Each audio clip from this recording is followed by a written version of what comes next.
Lipun Channel bu mityeng tabiriba khwai tarabu channel asigi maikeidagi taramna okseri iramdamgi oiba phungawari loinana tonghan tongan furup kanglupki wari masa kayama channel asina miyamda lepa leitana khudol tamjari loinana channel asibu hena mapung phana bagidamakta adom-adomgi thaujal nizari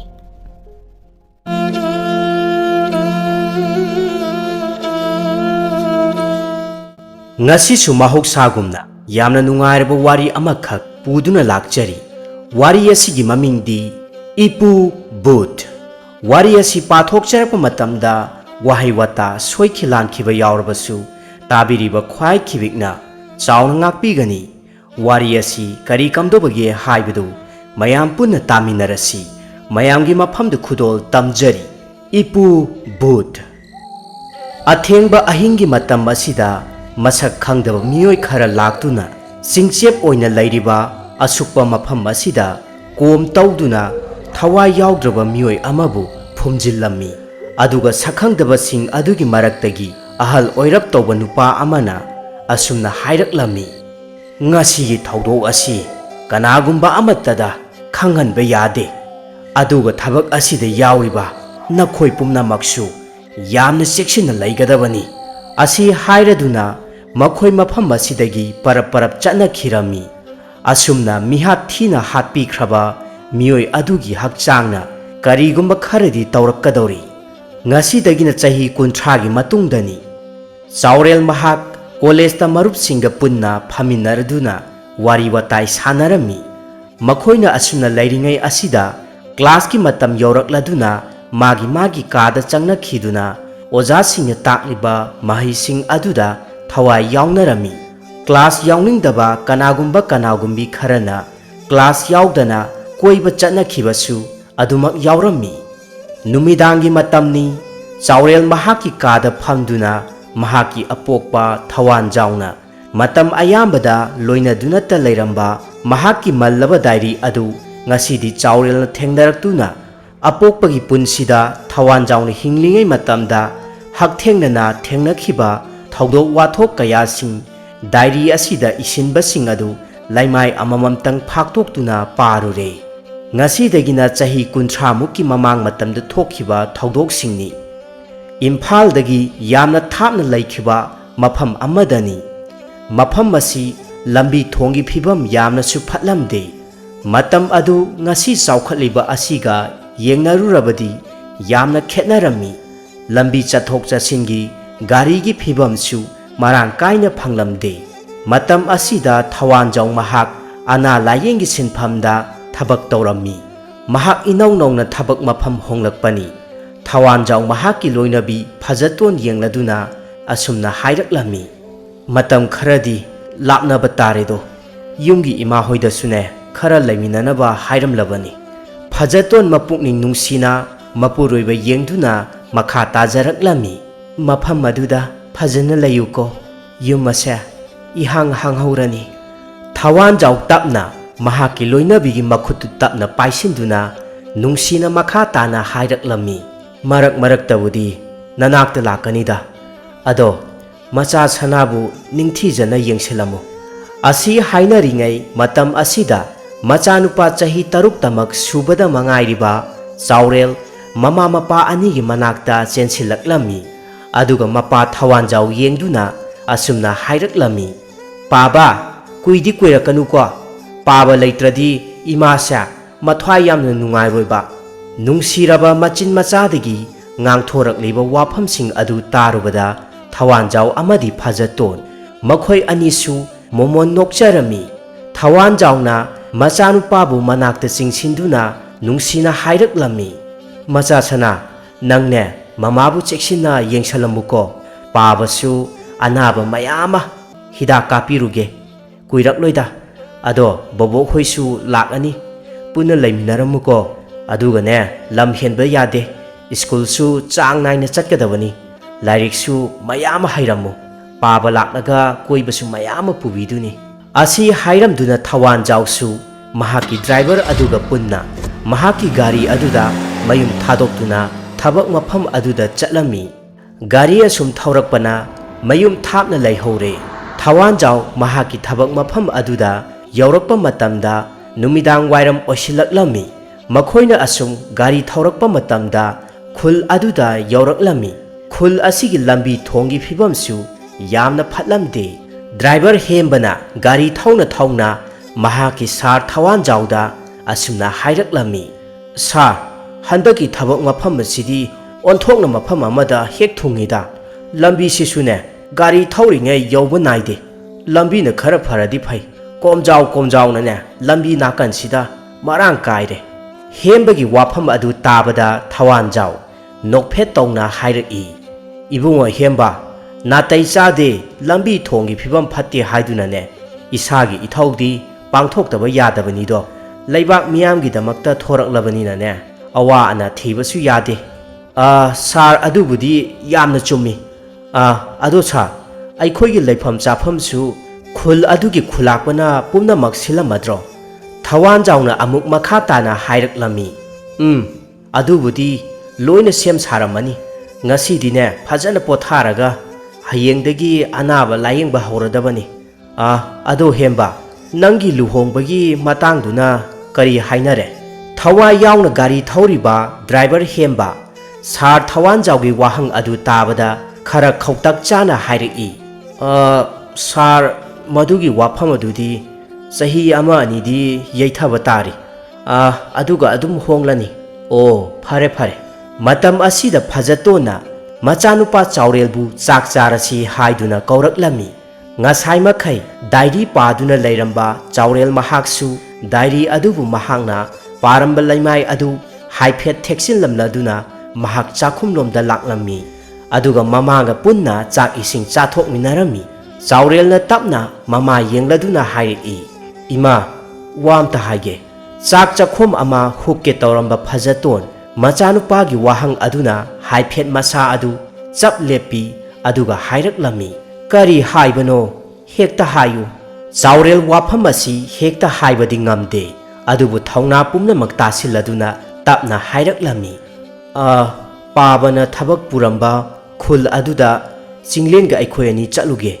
ꯃꯆꯥꯅꯨꯄꯥꯒꯤ ꯋꯥꯍꯩ ꯑꯗꯨꯗ ꯐꯖꯇꯣꯟ ꯃꯍꯥꯛ ꯆꯥꯛ ꯆꯥꯛꯈꯨꯝ ꯑꯃ ꯍꯨꯛꯀꯦ ꯇꯧꯔꯝꯕ ꯑꯗꯨ ꯆꯞ ꯂꯦꯞꯇꯨꯅ ꯃꯆꯥꯅꯨꯄꯥꯗ ꯌꯦꯡꯂꯛꯏ ꯑꯗꯨꯒ ꯇꯞꯅ ꯍꯥꯏꯔꯛꯏ, "ꯏꯃꯥꯒꯤ ꯏꯕꯨꯡꯉꯣ, ꯃꯐꯝ ꯑꯗꯨꯗ ꯏꯆꯥ ꯆꯠꯄ ꯌꯥꯔꯣꯏ꯫ ꯃꯐꯝ ꯑꯗꯨꯒꯤ ꯋꯥꯔꯤ ꯑꯃꯨꯛ ꯍꯟꯅꯅꯦ ꯏꯃꯥꯗ ꯍꯧꯗꯣꯔꯛꯀꯅꯨ"꯫ ꯑꯁꯤ ꯍꯥꯏꯗꯨꯅ ꯐꯖꯇꯣꯟ ꯃꯃꯥꯏ ꯍꯥꯏꯐꯦꯠ ꯂꯩꯊꯣꯛꯇꯨꯅ ꯃꯃꯤꯠ ꯏꯔꯥ ꯆꯦꯟꯖꯩ, ꯑꯗꯨꯕꯨ ꯊꯧꯅꯥ ꯐꯕꯤ ꯑꯃꯒꯨꯝꯅ ꯑꯋꯥꯕ ꯄꯨꯝꯅꯃꯛ ꯈꯥꯡꯖꯤꯜꯂꯝꯃꯤ꯫ ꯃꯃꯥꯒꯤ ꯃꯇꯧ ꯑꯁꯤꯗ ꯆꯥꯎꯔꯦꯜ ꯃꯍꯥꯛꯁꯨ ꯌꯥꯝꯅ ꯅꯨꯡꯉꯥꯏꯖꯔꯝꯗꯦ꯫ ꯆꯥꯛ ꯏꯁꯤꯡ ꯇꯣꯛꯂꯗꯨꯅ ꯐꯖꯇꯣꯟ ꯏꯃꯨꯡꯒꯤ ꯀꯣꯜꯂꯤꯛ ꯋꯥꯏꯔꯝ ꯂꯣꯏꯁꯤꯜꯂꯕ ꯃꯇꯨꯡꯗ ꯃꯍꯥꯛꯀꯤ ꯀꯥꯗ ꯆꯪꯂꯛꯇꯨꯅ ꯐꯃꯨꯡꯗ ꯇꯞꯅ ꯐꯝꯊꯩ꯫ ꯇꯦꯕꯜ ꯅꯥꯀꯜ ꯑꯃꯗ ꯃꯍꯥꯛꯀꯤ ꯃꯄꯨꯔꯣꯏꯕ ꯊꯋꯥꯟꯖꯥꯎ, ꯐꯖꯇꯣꯟ ꯑꯃꯗꯤ ꯃꯆꯥꯅꯨꯄꯥ ꯆꯥꯎꯔꯦꯜ ꯃꯈꯣꯏ ꯑꯍꯨꯝ ꯄꯨꯟꯅ ꯀꯥꯞꯃꯤꯟꯅꯕ ꯐꯣꯇꯣ ꯑꯗꯨ ꯐꯖꯇꯣꯟ ꯃꯍꯥꯛꯅ ꯃꯃꯤꯠ ꯀꯨꯞꯇꯅ ꯌꯦꯡꯉꯤ꯫ ꯃꯃꯤꯠꯇ ꯏꯔꯥ ꯆꯦꯜꯂꯛꯂꯝꯃꯤ꯫ ꯃꯇꯝ ꯑꯁꯤꯗ ꯃꯆꯥꯅꯨꯄꯥ ꯆꯥꯎꯔꯦꯜ ꯆꯪꯂꯛꯇꯨꯅ ꯏꯃꯥ ꯍꯥꯏꯅ ꯀꯧꯔꯛꯂꯝꯃꯤ꯫ ꯐꯖꯇꯣꯟ ꯃꯥꯏꯊꯣꯡꯗ ꯁꯤꯟꯊꯔꯛꯂꯤꯕ ꯄꯤꯔꯥꯡ ꯑꯗꯨ ꯃꯈꯨꯠꯅ ꯍꯥꯏꯐꯦꯠ ꯇꯩꯊꯣꯛꯆꯩ꯫ ꯃꯆꯥꯅꯨꯄꯥ ꯆꯥꯎꯔꯦꯜ ꯇꯞꯅ ꯆꯪꯁꯤꯜꯂꯛꯇꯨꯅ ꯃꯃꯥꯒꯤ ꯈꯨꯌꯥꯗ ꯐꯝꯊꯔꯛꯏ ꯑꯗꯨꯒ ꯇꯞꯅ ꯑꯁꯨꯝꯅ ꯍꯥꯏꯔꯛꯂꯝꯃꯤ, "ꯏꯃꯥ, ꯍꯦꯟꯅꯁꯨ ꯈꯟꯖꯤꯜꯂꯒꯅꯨ꯫ ꯅꯆꯥꯅ ꯍꯧꯗꯣꯔꯛꯂꯤꯕ ꯋꯥꯐꯝ ꯑꯁꯦ ꯌꯥꯝꯅ मुन्ना खंथाजरब मतुंगदा हाइजबनी। पाबना इरंबा डायरी असिदा वाफम खरदी अदुमक वाहंग ओइदुना लैरी। वाहंग अदुगी पाउखुम नचा फंगबा पामी। फजतोन करीसु हाइदे। मचानुपाना हाइरकलिबा वाफमसिंग अदु मुन्ना तारमी। चाउरेलना मखुत्ता पाइरकलिबा डायरी अदु अमुक हांगदोक्तुना ममा तानबा पारकलमी। ड्राइवर हेम्बा अमदि थवानजाउ असुम गारी अदु थौतुना लाकपना याइरेल हाइना खंगनबा थवानजाउगे थबक मफम अदुदा यौरकलमी। मतम असि याचंगलकपा मतमसु ओइरकलमी। खुलाकपगी मयुमदि यौगदबा किलोमीटर 4 मुक्ति वाटली। खुल अदुगी चंगलकपा चिंगचेप ओइना तौबा मफम अमदा मखोइगी गारी असि यारकलमदे। Driver हेम्बना यामना ngakna हाइरई। ए करिनो सा गारी से ngasai makhaydi karisu tawramdabani amukta yengkhige। थवानजाउसु ngakna makha taraklami। natene lam lapna chathokani haiba khanglabani khara ningthijana yenglakpa yadro nangbo workshop ki inaw yaimada phajani semalauonane selsu loina pikhraga driver hemba taha na khumlaklami sir adubudi phajana semlaklabani ai amukta yengjarakhige hoi yengo khul asi sangsingadabsu khara wali tawribase matam sisu thengjilakle onthokpanida driver hembana kumtharaktuna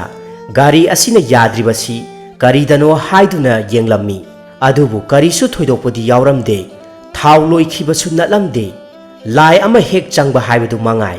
start hau haiba yaramde matam asida laptakna sangari ama khak thauduna lakpadu hembana uraklami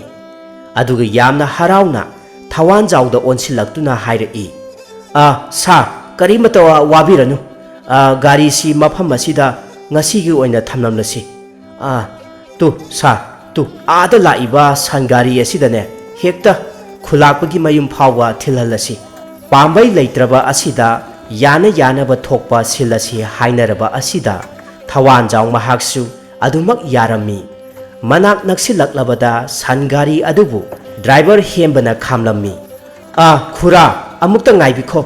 aikhoise gari yakhidre khurana amuktang mateng pangbiyu makok koye yetpa ahal oiraba nupa asina hoi haibadagi karisu makha tadi driver hembana amuk makha tana hairaklammi khura aikhoise mafam asida nauna lakjabani khulgi khulakpagi mayum phawda thinbiramu khuragi awamalne matik chana tawjage asi hairaduna driver hembana gari adugi thong ningthijana solon siladuna matai amade insilami aduga makhoigi pochei pumnamaksu sangari asida hapkatladuna hemba amadi thawan jaw makhoi anisu sangari asida kakhalatuna laklami sangari asisu asum leptana thauraklammi mafam asi aduki matik yamne ingna chikna leiba khul ama oirami sangari thauriba ahal asina mamaidi leithorakta tapna hanglai ibungo nakhoidi mafam asida kari thabaki oirabano thawan jawna oina amuk makha tana khumlai khura mafam asida naungna lakani haiba ana layengba doctor aduni aihak ase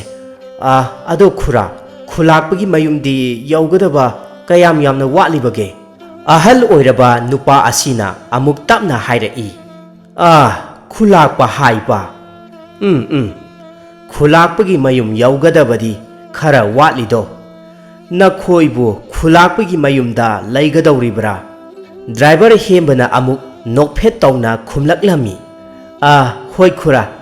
ngasigidi khulgi khulakpagi mayumda thunglani aduga hayengdagi oina ana layeng sangda leirani sangari asina asum thaurakpa matamda khungi khunja amatagasu thengnaramde thawan jaw amadi hemba makhoi ani khulakpagi mayumdi chapchaba khanglamde adubu sangari thauba ahal asina khulakpagi mayum yauramdaida asumna hairaklammi ibungo sa tu yengu mangda uriba yumjawa se khul asigi khulakpagi mayumni khurasune mafam asi yausenbadi thenglagani swaida kumlasiko thawan jawna nokphet tawna hairaklammi hoi khura nacha aikhoi yamna nungaijare asi haiduna hembada yenglaklammi hemba wakhal tai sangari dagi pochei sing adu thangtharami aduga awamal oina ahal aduda hembana mahaki wallet tagi sel khara lauthoraktuna pirami khura si amukta asi haiduna sel adu pirami ahal asisu harauna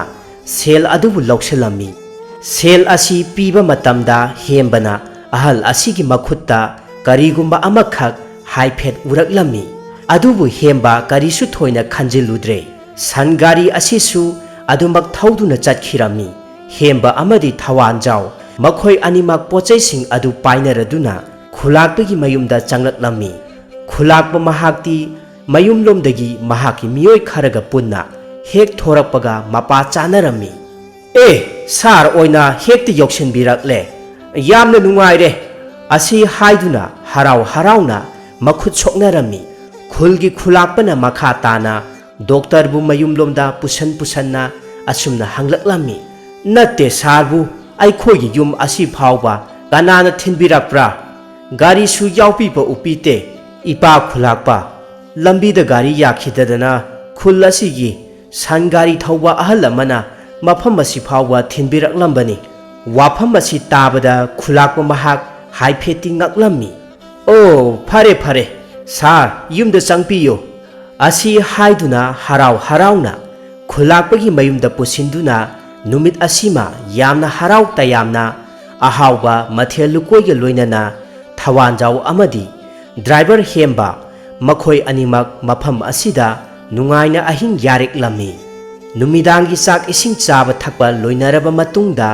doctor ꯊꯋꯥꯟꯖꯥꯎ ꯃꯍꯥꯛꯀꯤ ꯕꯦꯒꯇꯒꯤ dairy ꯑꯃ ꯂꯧꯊꯣꯔꯛꯇꯨꯅ ꯌꯨꯝꯒꯤ ꯃꯄꯥꯜꯗ ꯊꯣꯔꯛꯇꯨꯅ ꯃꯄꯥꯜꯗ ꯊꯥꯜꯂꯤꯕ ꯃꯩꯉꯥꯜ ꯑꯗꯨꯒꯤ ꯃꯈꯥꯗ chair ꯑꯃꯗ ꯇꯞꯅ ꯐꯝꯊꯔꯛꯇꯨꯅ ꯃꯍꯥꯛꯀꯤ ꯄꯨꯟꯁꯤꯒꯤ ꯊꯧꯗꯣꯛꯁꯤꯡꯗ ꯑꯅꯧꯕ ꯑꯃ ꯑꯣꯏꯅ ꯊꯦꯡꯅꯔꯤꯕ ꯈꯨꯜ ꯑꯁꯤꯗ ꯏꯍꯥꯟ ꯍꯥꯟꯅ ꯊꯨꯡꯂꯛꯄꯒꯤ ꯊꯧꯗꯣꯛ ꯈꯔ ꯑꯗꯨ ꯗꯥꯏꯔꯤ ꯑꯁꯤꯗ ꯃꯌꯦꯛ ꯂꯥꯅ ꯏꯁꯤꯜꯂꯝꯃꯤ꯫ ꯗ꯭ꯔꯥꯏꯚꯔ ꯍꯦꯝꯕ ꯃꯄꯥꯜꯗ ꯊꯣꯔꯛꯇꯨꯅ ꯑꯁꯨꯝꯅ ꯍꯥꯏꯔꯛꯂꯝꯃꯤ꯫ ꯑꯩꯈꯣꯏ ꯁꯥꯔꯗꯤ ꯗꯥꯏꯔꯤ ꯑꯃꯕꯨ ꯄꯥꯏꯈ꯭ꯔꯗꯤ ꯑꯍꯤꯡ ꯇꯨꯝꯕꯒ ꯈꯪꯕ ꯅꯠꯇꯦꯅꯦ꯫ ꯑꯁꯤ ꯍꯥꯏꯗꯨꯅ ꯍꯥꯏꯐꯦꯠ ꯅꯣꯛꯂꯝꯃꯤ꯫ ꯊꯋꯥꯟꯖꯥꯎꯅ ꯅꯣꯛꯐꯦꯠ ꯇꯧꯅ ꯃꯈꯥ ꯇꯥꯔꯛꯂꯝꯃꯤ꯫ ꯍꯦꯝꯕ ꯃꯁꯤꯒꯤꯁꯨ ꯌꯥꯝꯅ ꯀꯥꯟꯅꯈ꯭ꯔꯕꯅꯤ꯫ ꯉꯁꯤ ꯑꯩꯈꯣꯏꯅ ꯊꯦꯡꯅꯔꯤꯕ ꯎꯔꯤꯕ ꯊꯧꯗꯣꯛ ꯄꯨꯝꯅꯃꯛ ꯑꯁꯦ ꯃꯇꯝ ꯑꯃꯗꯗꯤ ꯑꯗꯨꯃꯛ ꯋꯥꯔꯤ ꯑꯣꯏꯗꯨꯅ ꯁꯣꯏꯗꯅ ꯂꯩꯍꯧꯔꯒꯗꯕꯅꯤ꯫ ꯑꯗꯨꯅꯅꯦ ꯍꯌꯦꯡꯋꯥꯏ ꯏꯆꯥꯅꯨꯄꯥꯅ ꯆꯥꯎꯔꯛꯂꯕ ꯃꯇꯝꯗ ꯗꯥꯏꯔꯤ ꯑꯁꯦ ꯄꯥꯖꯅꯕꯅꯤ꯫ ꯑꯁꯤ ꯍꯥꯏꯗꯨꯅ ꯃꯈꯣꯏ ꯑꯅꯤ ꯅꯣꯛꯃꯤꯟꯅꯔꯝꯃꯤ꯫ ꯃꯇꯝꯁꯨ ꯊꯦꯡꯖꯤꯜꯂꯛꯂꯕ ꯑꯁꯤꯗ ꯈꯨꯂꯥꯛꯄ ꯃꯍꯥꯛꯅ ꯃꯄꯥꯜꯗ ꯊꯣꯔꯛꯇꯨꯅ ꯊꯋꯥꯟꯖꯥꯎ ꯑꯃꯗꯤ ꯍꯦꯝꯕ ꯃꯈꯣꯏ ꯑꯅꯤꯕꯨ ꯇꯨꯝꯅꯅꯕ ꯍꯤꯞꯂꯤꯕꯁꯤꯡ ꯑꯗꯨ ꯃꯐꯝ ꯇꯥꯛꯂꯗꯨꯅ ꯄꯣꯊꯥꯍꯜꯂꯝꯃꯤ꯫ ꯆꯥꯎꯔꯦꯜꯅ ꯗꯥꯏꯔꯤ ꯑꯁꯨꯝ ꯄꯥꯕ ꯃꯇꯝꯗ ꯑꯍꯤꯡꯒꯤ ꯄꯨꯡ 10 ꯇꯥꯈꯤꯕ ꯈꯪꯍꯧꯗꯦ꯫ ꯐꯛꯂꯥꯡꯗ ꯊꯦꯠꯂꯤꯕ ꯘꯔꯤ ꯑꯗꯨꯅ ꯄꯨꯡ 10 ꯇꯥꯔꯦ ꯍꯥꯏꯕ ꯈꯪꯍꯜꯂꯛꯂꯝꯃꯤ꯫ ꯃꯗꯨꯗꯒꯤ ꯆꯥꯎꯔꯦꯜ ꯃꯍꯥꯛꯁꯨ ꯃꯃꯥꯕꯨ ꯅꯤꯡꯊꯤꯖꯅ ꯄꯣꯊꯥꯍꯜꯂꯝꯂꯕ ꯃꯇꯨꯡꯗ ꯃꯍꯥꯛꯁꯨ ꯃꯍꯥꯛꯀꯤ ꯀꯥꯗ ꯂꯥꯛꯇꯨꯅ ꯇꯨꯝꯕ ꯆꯪꯂꯛꯂꯝꯃꯤ꯫ ꯃꯇꯝ ꯑꯁꯤꯗ ꯃꯍꯥꯛꯀꯤ ꯀꯣꯜ ꯑꯃ ꯂꯥꯛꯂꯝꯃꯤ꯫ ꯀꯣꯜ ꯑꯗꯨ ꯌꯦꯡꯂꯨꯕ ꯃꯇꯝꯗ ꯃꯍꯥꯛꯀꯤ ꯃꯔꯨꯞ ꯆꯤꯡꯂꯦꯟ ꯑꯣꯏꯔꯝꯃꯤ꯫ ꯆꯤꯡꯂꯦꯟꯅ ꯑꯁꯣꯝꯗꯒꯤ ꯍꯥꯏꯔꯛꯏ꯫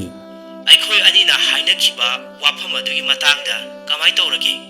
ꯏꯃꯥꯗ ꯐꯖꯅ ꯍꯥꯏꯔꯤꯕ ꯅꯠꯇ꯭ꯔꯣ? ꯆꯥꯎꯔꯦꯜꯅ ꯇꯞꯅ ꯍꯥꯏꯔꯛꯏ꯫ ꯍꯣꯏ ꯏꯇꯥꯎ ꯍꯥꯏꯐꯦꯠꯄꯨꯗꯤ ꯍꯧꯗꯣꯛꯂꯦ꯫ ꯑꯗꯣ ꯏꯃꯥꯅ ꯌꯥꯕꯗꯤ ꯑꯣꯏꯗ꯭ꯔꯤ꯫ ꯑꯩ ꯑꯃꯨꯛꯀ ꯍꯟꯅ ꯍꯥꯏꯔꯒ ꯌꯦꯡꯂꯛꯀꯦ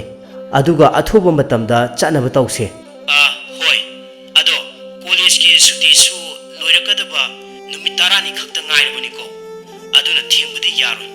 ꯑꯩꯁꯨꯅꯦ ꯏꯇꯥꯎ ꯑꯩꯈꯣꯏ ꯏꯃꯥ ꯕꯕꯥꯗ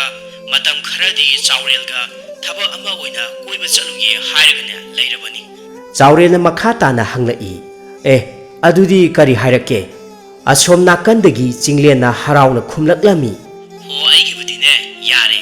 ꯑꯗꯣ ꯅꯪꯒꯤꯗ ꯌꯥꯔꯛꯅꯕ ꯍꯥꯏꯅꯔꯣ꯫ ꯑꯩꯅꯁꯨ ꯏꯃꯥꯗ ꯍꯥꯏꯔꯒ ꯌꯦꯡꯕꯨꯗꯤ ꯌꯦꯡꯒꯦ꯫ ꯍꯌꯦꯡꯗꯣ ꯅꯣꯏꯗ ꯂꯥꯛꯑꯒꯦ꯫ ꯐꯔꯦ ꯑꯩꯁꯨ ꯊꯝꯃꯒꯦ ꯇꯨꯝꯅꯕ ꯇꯧꯔꯒꯦ ꯊꯦꯡꯉꯦꯕ꯫ ꯍꯣꯏ ꯍꯣꯏ ꯑꯁꯤ ꯍꯥꯏꯅꯗꯨꯅ ꯀꯣꯜ ꯊꯝꯅꯔꯝꯃꯤ꯫ ꯆꯥꯎꯔꯦꯜ ꯐꯃꯨꯡꯗ ꯇꯞꯅ ꯍꯤꯞꯊꯔꯛꯇꯨꯅ ꯋꯥꯈꯜ ꯀꯌꯥ ꯑꯃ ꯈꯜꯂꯝꯃꯤ꯫ ꯅꯣꯡꯃ ꯆꯥꯎꯔꯦꯜꯅ ꯀꯣꯂꯦꯖꯇꯒꯤ ꯍꯜꯂꯛꯄ ꯃꯇꯝ ꯑꯗꯨꯗ ꯃꯍꯥꯛꯀꯤ ꯒꯥꯔꯤ ꯃꯆꯥ ꯑꯗꯨ ꯂꯝꯕꯤꯗ ꯌꯥꯔꯛꯇꯕ ꯃꯇꯝꯗ ꯆꯤꯡꯂꯦꯟꯒ ꯃꯈꯣꯏ ꯑꯅꯤꯅ ꯀꯟꯅ ꯁꯦꯝꯕ ꯂꯥꯛꯅꯔꯝꯃꯤ꯫ ꯃꯇꯝ ꯑꯁꯤꯗ ꯆꯤꯡꯂꯦꯟ ꯃꯍꯥꯛ ꯃꯄꯥꯜ ꯊꯣꯛꯅꯤꯡꯉꯤ ꯍꯥꯏꯗꯨꯅ ꯅꯥꯀꯟ ꯑꯃꯔꯣꯝꯗ ꯆꯠꯈꯤꯕ ꯃꯇꯝ ꯑꯁꯤꯗ ꯆꯥꯎꯔꯦꯜ ꯃꯊꯟꯇ ꯂꯩꯔꯝꯃꯤ꯫ ꯍꯥꯏꯔꯤꯕ ꯃꯇꯝ ꯑꯁꯤꯗ ꯃꯁꯝ ꯃꯅꯥ ꯏꯐꯥ ꯐꯥ ꯃꯐꯤ ꯃꯔꯣꯜ ꯌꯥꯝꯅ ꯃꯣꯠꯄ ꯅꯨꯄꯥ ꯑꯃꯈꯛ ꯆꯥꯎꯔꯦꯜꯒꯤ ꯃꯅꯥꯛ ꯇꯝꯅ ꯄꯔꯞ ꯂꯥꯛꯇꯨꯅ ꯑꯉꯥꯎꯕ ꯑꯁꯤꯅ ꯆꯥꯎꯔꯦꯜꯒꯤ ꯃꯐꯝꯗ ꯌꯥꯝꯅ ꯃꯜꯂꯕ ꯈꯥꯎ ꯃꯆꯥ ꯑꯃꯈꯛ ꯂꯪꯁꯤꯜꯂꯝꯂꯗꯨꯅ ꯑꯉꯥꯎꯕ ꯅꯨꯄꯥ ꯑꯁꯤ ꯀꯟꯅ ꯆꯦꯟꯈꯤꯔꯝꯃꯤ꯫ ꯃꯇꯧ ꯑꯁꯤꯗ ꯆꯥꯎꯔꯦꯜ ꯌꯥꯝꯅ ꯉꯛꯂꯝꯃꯤ꯫ ꯑꯗꯨꯒ ꯃꯍꯥꯛꯅ ꯈꯥꯎ ꯑꯗු ꯇꯞꯅ ꯍꯥꯡꯗꯣꯛꯇꯨꯅ ꯌꯦꯡꯂꯨꯕ ꯃꯇꯝꯗ ꯈꯥꯎ ꯑꯁꯤꯒꯤ ꯃꯅꯨꯡꯗ ꯑꯃꯟꯕ ꯗꯥꯏꯔꯤ ꯑꯃꯈꯛ ꯌꯥꯎꯗꯨꯅ ꯂꯩꯔꯝꯃꯤ꯫ ꯗꯥꯏꯔꯤ ꯑꯗꯨ ꯍꯥꯏꯐꯦꯠ ꯍꯥꯡꯗꯣꯛꯇꯨꯅ ꯌꯦꯡꯂꯨꯕ ꯃꯇꯝꯗ ꯃꯍꯥꯛꯀꯤ ꯑꯄꯣꯛꯄ ꯊꯋꯥꯟꯖꯥꯎꯒꯤ ꯐꯣꯇꯣ ꯌꯥꯎꯗꯨꯅ ꯂꯩꯔꯝꯃꯤ꯫ ꯃꯗꯨꯗ ꯆꯥꯎꯔꯦꯜ ꯗꯥꯏꯔꯤ ꯑꯗꯨꯗ ꯐꯣꯇꯣ ꯑꯗꯨ ꯁꯠ ꯍꯥꯞꯆꯤꯜꯂꯗꯨꯅ ꯃꯍꯥꯛꯀꯤ ꯕꯦꯒꯇ ꯍꯥꯞꯆꯤꯜꯂꯝꯃꯤ꯫ ꯑꯁꯨꯝꯅ ꯃꯄꯥꯒꯤ ꯗꯥꯏꯔꯤ ꯑꯁꯤ ꯆꯥꯎꯔꯦꯜꯅ ꯐꯪꯂꯛꯈꯤꯕꯅꯤ꯫ ꯍꯧꯈ꯭ꯔꯕ ꯊꯧꯗꯣꯛ ꯑꯗꯨꯅ ꯆꯥꯎꯔꯦꯜ ꯃꯁꯥ ꯃꯊꯟꯇ wahang kaya ama hangjari phamung thakta longna hiptuna mahak wakhal kaya ama khalami numit adugi angawba aduna kana oirigaba aduga aikhoi pabagi diary asina matau karamna angawba misak aduna mahangna pairamliba numit adugi hek nonganbada chaurelna angawba misak adubu mafam kayada chatchatuna chinglenga makhoi anina thikhi adubu adumak phangkhide wafamsing asina chaurel tasengna mapabungi thodok asigi marumda karigumba kharadi laire haiba yamna chingnarakhi maram aduna chinglenga makhoi anina yarel khulda chattuna asengbasing adu khangdoksi haiduna warepna khibani asumna chaurel amadi mahaki marup chinglen su yauna phajatoni mafamda haijabadagi yarel khulda chatpadu adumak ayaba pirami madudagi makhoi animak chatnanaba sem saraduna yarel khulda laklammi yarel khul yaurakpa matamda yamna thengna yauraklammi numitsu tasin khirami matam asida chaurel amadi chinglen makhoi anina thauraga lakpa gari macha adu khul asigi haijilakpa chingche mapa asimaktani yakhidaba makhoi animak pambai leiramde amuk gari macha asi induna laklammi makhoi gi mangda laptakna san gari amakhak thauribadu makhoi anina uraklammi chinglena harauna hairei itaw tu ada san gari amakhak thauribase maside hekte yaurasi aduga gari sida ai tonglage itawna san gari asidagi chingba yaba yenglaga hekta chinglasi hoi aduna pharani itaw asi haina duna chaurena parap chenkhakhiduna san gari adubu khamdure adubu san gari asida chingba yaba thauri amata su yauramde madudagi makhoi anina litnariba furising adu lauthokna duna kisi saladuna chaurena san gari mathakta kakhatuna phamlaga chinglena makhoigi gari macha aduda tongduna mamai chumlammi asumna makhoi ahum asum lakpana khul manung changsilakpagi asukpa mafam oiriba umang oina tawba mafam aduda yaurakpa matam asida san gari thauriba ahal oiraba nupa asina tapna hanglaklammi nakhoi anidi khul asida kari maram gidamakta laklibano asi haiduna hanglakpa khaktani adubu mamai adudi kari sulai thoraklamde chaurelna tapna khumlai ipu nasu aikhoi khul asida thabak amagidamakta sumna sum lakjabani hairiba matam asida ikhang khanghaudana nonglai nuksit laklammi gari machagi mathakta tongliba chinglena hairaklammi ita kamdongni tawribasidi nonglai nuksisisu onthokna pharak takhreda nakan amaromdagi laptakna huisingna khongbagi makhol kayamasu taraklammi matau asida chaurel amadi chinglen makhoi anisu yamna ngaklammi khul asi maisu lakhidaba ngasiga thana numit marini surakle nonglai nuksina maram oiraga adumak mai tharakpa yakhiramde khul asigi changlakpa lambisu pumam mamlammi chaurel amadi chinglen makhoi anigi furitna thauri oiduna asum chinglaga laklamba adu khanghaudana furit sing adu segairaklammi matau asida chinglen amadi chaurelna masidi yararoi khangladuna makhoigi gari macha adu mafam chaba amada insinduna thanamlaga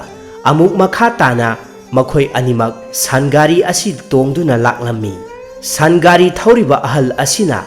makhol siri tauba khonjel aduna chinglen amadi chaurel makhoi anida tapna asumna hairaklammi nakhoi anibu kanagida lakpa oribano chaurelna amuk makha tana hairaklammi ipu khul asigi ana laying sang oriba mafam adu yaugadaba kayam yamna watlibage wafam adu tabda ahal asina amuk makha tana hairaklammi mafam maduda oire yaugadore ngaihak ta ngaire asi haiduna sangari asi adumak makha tana thaurakpana asukpa umang oina tauba mafam amada yauraklammi matau asida chinglen amadi chaurel makhoi animak yamna ngaklammi chinglena sat hanglai karino de ipu aikhoina chaliba lambi asibu ana layeng sang taba lambi oigadro ꯃꯐꯝ ꯑꯁꯤꯗꯤ ꯌꯥꯝꯅꯁꯨ ꯁꯨꯈ꯭ꯔꯦ ꯃꯇꯝ ꯑꯁꯤꯗ ꯑꯃꯨꯛꯇꯪ ꯅꯣꯡ ꯃꯃꯤ ꯈꯥꯛꯂꯛꯂꯝꯃꯤ ꯅꯣꯡ ꯃꯃꯤ ꯈꯥꯛꯂꯛꯄ ꯃꯇꯝ ꯑꯁꯤꯗ ꯉꯁꯥꯏ ꯃꯈꯩ ꯁꯟ ꯒꯥꯔꯤ ꯊꯧꯔꯤꯕ ꯑꯍꯜ ꯑꯣꯏꯔꯕ ꯃꯤꯁꯛ ꯑꯗꯨꯒꯤ ꯃꯃꯥꯏ ꯑꯗꯨ ꯍꯥꯏꯐꯦꯠ ꯎꯔꯛꯂꯝꯃꯤ ꯑꯗꯨꯕꯨ ꯑꯉꯛꯄ ꯑꯀꯤꯕꯇꯅ ꯄꯤꯛ ꯊꯜꯂꯝꯃꯤ ꯆꯤꯡꯂꯦꯟ ꯌꯥꯝꯅ ꯄꯥꯈꯠꯅ ꯆꯥꯎꯔꯦꯜꯗ ꯈꯨꯅꯤꯡꯅ ꯁꯨꯗꯨꯅ ꯆꯤꯔꯣꯜ ꯇꯧꯔꯛꯂꯝꯃꯤ ꯑꯦ ꯏꯇꯥꯎ ꯏꯇꯥꯎ ꯑꯩꯈꯣꯏ ꯑꯅꯤ ꯉꯁꯤꯗꯤ ꯁꯣꯏꯗ꯭ꯔꯦ ꯇꯨ ꯌꯦꯡꯉꯨ ꯏꯇꯥꯎ ꯑꯁꯤ ꯍꯥꯏꯗꯨꯅ ꯅꯣꯡ ꯃꯃꯤ ꯑꯃꯨꯛ ꯈꯥꯛꯂꯛꯄ ꯃꯇꯝ ꯑꯁꯤꯗ ꯃꯨꯁꯤ ꯃꯨꯁꯤ ꯎꯔꯤꯕ ꯁꯛꯇꯝ ꯑꯗꯨ ꯆꯤꯡꯂꯦꯟꯅ ꯆꯥꯎꯔꯦꯜꯗ ꯌꯦꯡꯍꯜꯂꯝꯃꯤ ꯈꯨꯗꯛ ꯑꯁꯤꯗ ꯆꯥꯎꯔꯦꯜꯅ ꯈꯪꯂꯥꯎ ꯂꯥꯎꯔꯛꯂꯝꯃꯤ ꯃꯇꯧ ꯑꯁꯤꯗ ꯆꯤꯡꯂꯦꯟ ꯃꯍꯥꯛꯁꯨ ꯌꯥꯝꯅ ꯀꯤꯅ ꯂꯥꯎꯈꯤꯕ ꯈꯪꯍꯧꯗꯦ ꯁꯟ ꯒꯥꯔꯤ ꯊꯧꯔꯤꯕ ꯑꯍꯜ ꯑꯁꯤꯒꯤ ꯃꯃꯥꯏ ꯑꯁꯤ ꯑꯗꯨꯛꯀꯤ ꯃꯇꯤꯛ ꯀꯤꯅꯤꯡꯉꯥꯏ ꯑꯣꯏꯔꯕ ꯐꯤꯚꯝ ꯑꯃꯗ ꯂꯩꯔꯝꯃꯤ ꯇꯁꯦꯡꯅꯃꯛ ꯑꯍꯜ ꯑꯁꯤ ꯊꯋꯥꯏ ꯌꯥꯎꯗ꯭ꯔꯕ ꯕꯨꯠ ꯑꯃꯈꯛ ꯑꯣꯏꯗꯨꯅ ꯂꯩꯔꯝꯃꯤ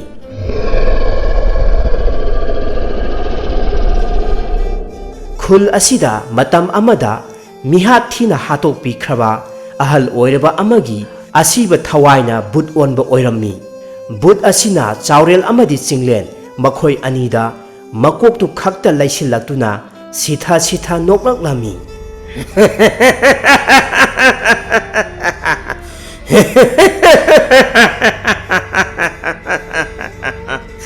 ꯅꯈꯣꯏ ꯑꯅꯤ ꯑꯁꯤꯕꯒꯤ ꯈꯌꯥꯠꯇ ꯇꯥꯔꯒꯗꯕ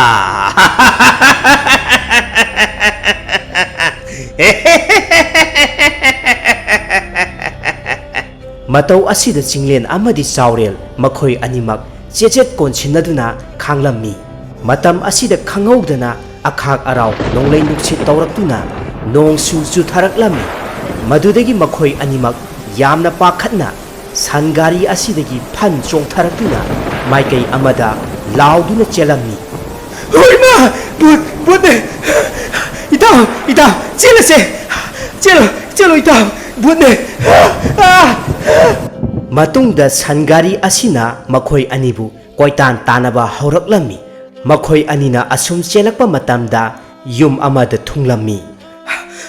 ꯏꯇꯥꯎ ꯇꯨ ꯃꯥꯡꯗ ꯌꯨꯝ ꯑꯃ ꯂꯩꯔꯦ ꯃꯁꯤꯗ ꯍꯦꯛꯇ ꯆꯦꯟꯁꯤꯜꯂꯁꯦ ꯆꯦꯟꯁꯤꯜꯂꯣ ꯏꯇꯥꯎ ꯌꯨꯝ ꯑꯁꯤꯕꯨ ꯀꯅꯥ ꯀꯅꯥ ꯂꯩꯕꯒꯦ ꯊꯣꯡꯁꯦ ꯑꯝꯇ ꯍꯥꯡꯗꯣꯛꯄꯤꯌꯣ ꯌꯨꯝ ꯑꯁꯦ ꯀꯅꯥ ꯀꯅꯥ ꯂꯩꯕꯒꯦ ꯊꯣꯡ ꯑꯝꯇ ꯍꯥꯡꯗꯣꯛꯄꯤꯌꯣ ꯌꯨꯝ ꯑꯁꯤꯒꯤ ꯊꯣꯡ ꯑꯗꯨ ꯊꯤꯜꯂꯗꯨꯅ ꯌꯨꯝꯕꯨ ꯇꯥꯅꯕ ꯀꯧꯊꯣꯛꯂꯝꯃꯤ ꯃꯈꯣꯏ ꯑꯅꯤꯒꯤ ꯌꯥꯝꯅ ꯄꯥꯈꯠꯄ ꯈꯨꯀꯧ ꯑꯗꯨ ꯇꯥꯕꯗ ꯌꯨꯝꯕꯨ ꯑꯍꯜ ꯑꯣꯏꯔꯕꯤ ꯅꯨꯄꯤ ꯑꯃꯈꯛ ꯃꯄꯥꯜꯗ ꯊꯣꯔꯛꯂꯝꯃꯤ ꯑꯗꯨꯒ ꯉꯛꯅ ꯍꯪꯂꯛꯏ ꯏꯆꯥꯁꯤꯡꯕꯨ ꯀꯅꯥ ꯀꯅꯥ ꯑꯣꯏꯔꯕꯅꯣ ꯑꯍꯜ ꯑꯁꯤꯒꯤ ꯄꯥꯎꯈꯨꯝ ꯄꯤꯕ ꯅꯪꯗꯦ ꯆꯥꯎꯔꯦꯜ ꯑꯃꯗꯤ ꯆꯤꯡꯂꯦꯟ ꯃꯈꯣꯏ ꯑꯅꯤꯃꯛ ꯌꯥꯝꯅ ꯄꯥꯈꯠꯅ ꯌꯨꯝ ꯃꯅꯨꯡ ꯑꯁꯤꯗ ꯁꯠ ꯆꯦꯟꯁꯤꯟꯈꯤꯔꯝꯃꯤ ꯃꯇꯧ ꯑꯁꯤꯗ ꯑꯍꯜ ꯑꯣꯏꯔꯕꯤ ꯑꯁꯤꯅ ꯌꯥꯝꯅ ꯆꯤꯡꯅꯔꯗꯨꯅ ꯃꯍꯥꯛꯁꯨ ꯏꯃꯨꯡꯂꯣꯝꯗ ꯐꯠ ꯆꯪꯈꯤꯗꯨꯅ ꯊꯣꯡ ꯆꯦꯠꯅ ꯂꯣꯟꯁꯤꯜꯂꯝꯃꯤ ꯅꯥꯀꯟ ꯑꯃꯗ ꯇꯥꯟꯅꯔꯛꯈꯤꯕ ꯁꯟ ꯒꯥꯔꯤ ꯑꯗꯨꯁꯨ ꯑꯗꯨꯃꯛ ꯃꯥꯏꯀꯩ ꯑꯃꯔꯣꯝꯗ ꯆꯠꯈꯤꯔꯝꯃꯤ ꯍꯧꯖꯤꯛꯇꯗ ꯑꯈꯥꯛ ꯑꯔꯥꯎꯒ ꯂꯣꯏꯅꯅ ꯅꯣꯡꯂꯩ ꯅꯨꯡꯁꯤꯠ ꯌꯥꯎꯕ ꯅꯣꯡ ꯑꯗꯨ ꯆꯞ ꯂꯦꯞꯈꯤꯔꯝꯃꯤ ꯑꯍꯤꯡ ꯑꯗꯨꯃ ꯌꯨꯝ ꯑꯁꯤꯗ ꯆꯤꯡꯂꯦꯟ ꯑꯃꯗꯤ ꯆꯥꯎꯔꯦꯜ ꯑꯍꯤꯡ ꯂꯦꯛꯄ ꯇꯥꯔꯝꯃꯤ ꯌꯨꯝꯕꯨ ꯑꯍꯜ ꯑꯣꯏꯔꯕꯤ ꯑꯁꯤꯅ ꯃꯈꯣꯏ ꯑꯅꯤꯒꯤꯗꯃꯛꯇ ꯆꯥꯕ ꯌꯥꯕ ꯈꯔ ꯄꯨꯊꯣꯔꯛꯇꯨꯅ ꯄꯤꯖ ꯄꯤꯊꯛꯄꯤꯔꯝꯃꯤ ꯉꯁꯤ ꯊꯣꯛꯂꯤꯕ ꯊꯧꯗꯣꯛ ꯑꯁꯤꯒꯤ ꯃꯇꯥꯡꯗ ꯑꯍꯜ ꯑꯣꯏꯔꯕꯤ ꯑꯁꯤꯅ ꯀꯔꯤꯁꯨ ꯃꯈꯥ ꯇꯥꯅ ꯋꯥ ꯍꯪꯂꯝꯗꯦ ꯅꯣꯡꯉꯥꯜꯂꯒ ꯍꯪꯂꯒꯦ ꯈꯜꯂꯗꯨꯅ ꯑꯍꯤꯡ ꯑꯁꯤꯃ ꯆꯥꯎꯔꯦꯜ ꯑꯃꯗꯤ ꯆꯤꯡꯂꯦꯟ ꯃꯈꯣꯏ ꯑꯅꯤꯃꯛ ꯅꯤꯡꯊꯤꯖꯅ ꯄꯣꯊꯥꯍꯜꯂꯝꯃꯤ ꯇꯝꯊꯤꯔꯕ ꯁꯛꯐꯝ ꯑꯗꯨ ꯆꯥꯎꯔꯦꯜ ꯑꯃꯗꯤ ꯆꯤꯡꯂꯦꯟ ꯃꯈꯣꯏ ꯑꯅꯤꯃꯛꯀꯤ ꯃꯃꯤꯠꯇ ꯑꯁꯨꯝ ꯎꯗꯨꯅ ꯂꯩꯔꯝꯃꯤ ꯑꯗꯨꯃꯛ ꯇꯨꯝꯊꯕ ꯌꯥꯔꯝꯗꯦ ꯃꯈꯣꯏ ꯑꯅꯤ ꯌꯦꯡꯂꯛꯇꯨꯅ ꯕꯨꯠ ꯑꯗꯨꯅ ꯑꯀꯤꯕ ꯃꯑꯣꯡꯗ ꯁꯤꯊ ꯁꯤꯊ ꯅꯣꯛꯈꯤꯕ ꯑꯗꯨ ꯃꯈꯣꯏ ꯑꯅꯤꯒꯤ ꯃꯃꯤꯠꯇ ꯁꯪꯁꯪꯅꯅ ꯎꯔꯛꯂꯝꯃꯤ